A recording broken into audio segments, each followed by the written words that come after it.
Bah écoutez, oui, on est assez satisfait de la course dans son ensemble, même si on trouve qu'on n'a pas beaucoup de réussite. On cravache pour être dans le bon paquet. Notre position, effectivement, un peu nord et ouest par rapport à la flotte de ceux qui sont au sud est assez intéressant. La suite n'est pas encore très claire. Il y a plusieurs options qui se profilent, donc on est en train de regarder ça.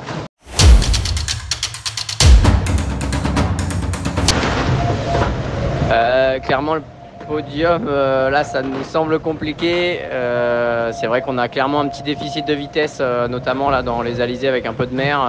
On voit que les bateaux de dernière génération vont quand même beaucoup plus vite. Il y a de la distance entre eux et nous, à moins d'un retournement de situation, ce qui est pas complètement impossible, hein. La voile, ça reste un sport mécanique, mais voilà, dans la position qu'on est là, le mieux, un top 5, ça serait bien.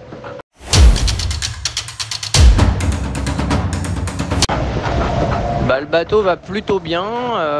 Le seul truc qu'on a plus, c'est les capteurs en tête de mât qui nous donnent la direction du vent et la force du vent, ce qui est un peu handicapant. Alors pour pallier à ça, on a une solution sur l'arrière du bateau, qui est un autre capteur, mais qui est beaucoup moins haut, donc qui mesure un vent qui est un peu pollué.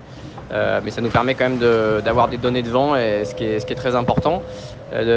Sinon, pas de gros bobos sur le bateau, des petits problèmes de pilote électronique qui se règlent au fur et à mesure des jours. Et puis 2-3 bricoles à droite à gauche, mais globalement le bateau est hyper sain, la structure est saine, donc ça c'est cool. Et les alizés, fidèles à eux-mêmes, des vents pas hyper réguliers en angle et en force. Donc il faut jouer les oscillations, beaucoup d'empannage. C'est rare qu'on puisse laisser le bateau livrer à lui-même et nous se reposer complètement. On est toujours aux commandes, donc voilà, il faut soit régler, soit s'occuper du pilote. Donc voilà, c'est quand même assez éprouvant. Il fait très chaud, super humide.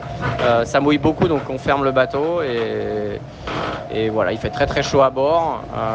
On essaye de se relayer toutes les 2 à 3 heures pour se reposer, se faire à manger, se changer. Puis une douche tous les 3 jours.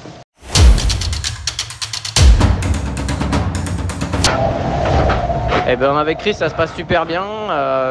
Les rôles sont pas plus que ça définis. Lui, il est quand même beaucoup plus sur la météo que moi. Et ensuite, on fait toutes les manœuvres à deux.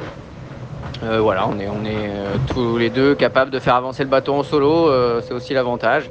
Et l'entente est plutôt bonne. On se retrouve entre chaque quart pour échanger, discuter, parfois parler d'autre chose, ce qui nous évade un peu, c'est pas mal. Et voilà, on est à plus de là, une semaine tout juste du départ de la course. Et voilà, il nous reste encore un bon bout à faire, mais moins d'une semaine. Donc on peut dire qu'on est à plus de la moitié de la course.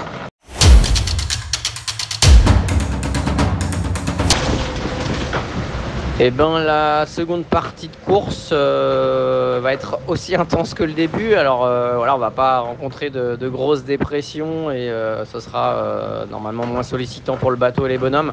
En revanche, il faudra être dessus à fond. Il reste encore pas mal de manœuvres, des empannages, une fin de route qui est pas habituelle, on va dire, sur une route d'alizé classique. Et donc voilà, il faudra être dessus à fond, maintenir cette vitesse et le positionnement par rapport aux concurrents, voir aussi ce qui va se passer avec ceux du Nord. C'est assez flou pour l'instant, on a l'impression que ça passe, mais pour eux, plus que pour nous. Mais voilà, à un moment donné, les flottes vont se regrouper et puis est-ce que ça sera un nouveau départ, je ne sais pas.